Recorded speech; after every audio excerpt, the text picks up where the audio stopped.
बिस्मिल्लाहिर्रहमानिर्रहीम। अस्सलामु अलैकुम वरहमतुल्लाहि वबरकातुहू। नाज़रीन इकराम, आज हमने बनाया है चिकन कौरमा। शादियों में बनने वाला चिकन कौरमा बनाया है। बहुत ही मज़े का बनता है, बहुत ही आसान सी रेसिपी है इसकी और बहुत ही जल्दी बन जाने वाली रेसिपी है। आपको अगर मेरी वीडियो अच्छी लगे इसे लाइक कीजिएगा, शेयर कीजिएगा दोस्तों और फैमिली मेम्बर्स के साथ, और मेरे चैनल को सब्सक्राइब कीजिएगा लाजमी। तो साथ बने हुए बेल आइकन को भी प्रेस कीजिएगा ताकि हमारी आने वाली जितनी भी वीडियोज़ है उसके नोटिफिकेशन आपको टाइम पे मिल जाए।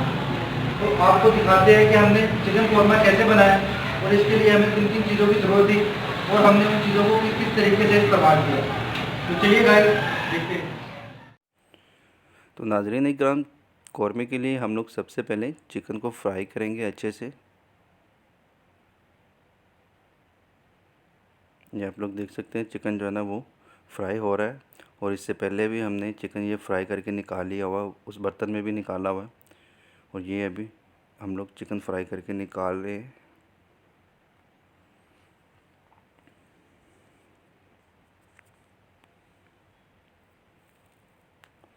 ये आप लोग देख सकते हैं ये अच्छे से फ्राई हो चुका हुआ है। तो इसे निकाल लेंगे हम लोग।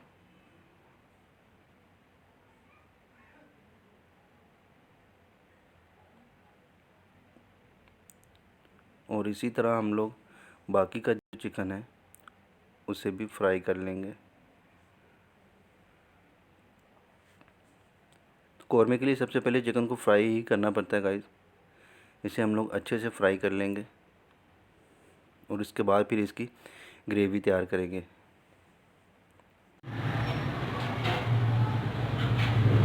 लाल मिर्च इसमें ऐड कर देंगे कौरमे में।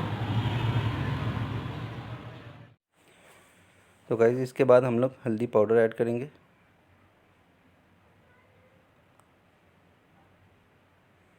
हल्दी पाउडर ऐड करने के बाद हम लोग नमक इसमें ऐड करेंगे।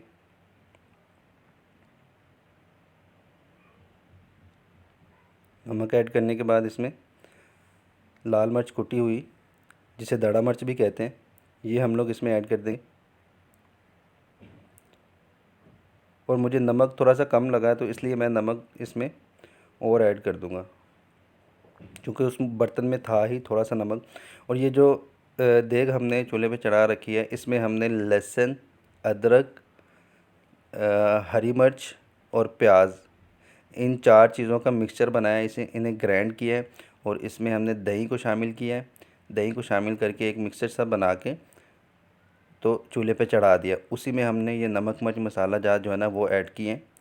तो अभी इसमें हमने घी ऐड नहीं किया, घी हम लोग थोड़ा सा इसे पकने के बाद ऐड करेंगे। तो इसे चूल्हे पे चढ़ा के हम लोग करीब 5 से 7 मिनट तक इसे पकने देंगे, और उसके बाद फिर हम लोग इसमें घी ऐड करेंगे। तो गाइस 5-7 मिनट पकाने के बाद हम लोग इसमें घी ऐड कर देंगे, लेकिन घी इसमें हमने सिर्फ 40% ऐड करना है। 100% जितना इसमें घी ऐड होता है वो नहीं ऐड करना है। 40% ऐड करके हम लोग इसे पका लेंगे अच्छे से। तो गाइस घी ऐड करने के बाद हम लोग इसे अच्छे से पका लेंगे, लेकिन हमने इसे 100% नहीं पकाना, 80% तक पकाना है। 80% पकाने के बाद इसमें हम लोग चिकन ऐड करेंगे, और चिकन ऐड करने के बाद हम लोग मज़ीद घी इसमें ऐड करेंगे। तो गाइस 80% पकाने के बाद एक दूसरा बर्तन लेंगे जिसमें हमने चिकन फ्राई करके रखा हुआ था, उसमें ये ग्रेवी जो है ना वो हम लोग ऐड कर देंगे। ग्रेवी ऐड करने के बाद इसे हम लोग चूल्हे पे चढ़ा देंगे, और इसमें थोड़ा सा गरम मसाला पाउडर जो है ना वो ऐड करेंगे। गरम मसाला पाउडर हमने पहले इसलिए ऐड नहीं किया कि ग्रेवी जो है ना वो काली ना हो जाए पकने के बाद।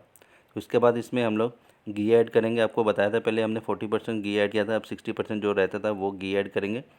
घी ऐड करने के बाद हम लोग इसे अच्छे से पकाएंगे। और अगर आपको ग्रेवी इसकी थोड़ी ज़्यादा थिकनेस लग रही है इसमें, जितनी आपको ग्रेवी चाहिए उस हिसाब से आप लोग इसमें पानी वगैरह भी ऐड कर सकते हैं। पानी मुझे कम लग रहा था तो इसलिए मैंने इसमें पानी ऐड किया है, और इसे फुल फ्लेम पे हम लोग पकाएंगे अभी।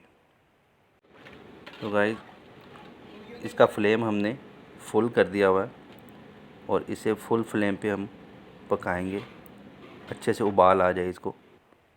तो गाइस कौरमे में अच्छे से उबाल आ चुका हुआ है फुल फ्लेम पे। इसका फ्लेम अब हम स्लो कर देंगे और इसे ढाँप के 10 से 12 मिनट तक उसी फ्लेम पे पकने देंगे।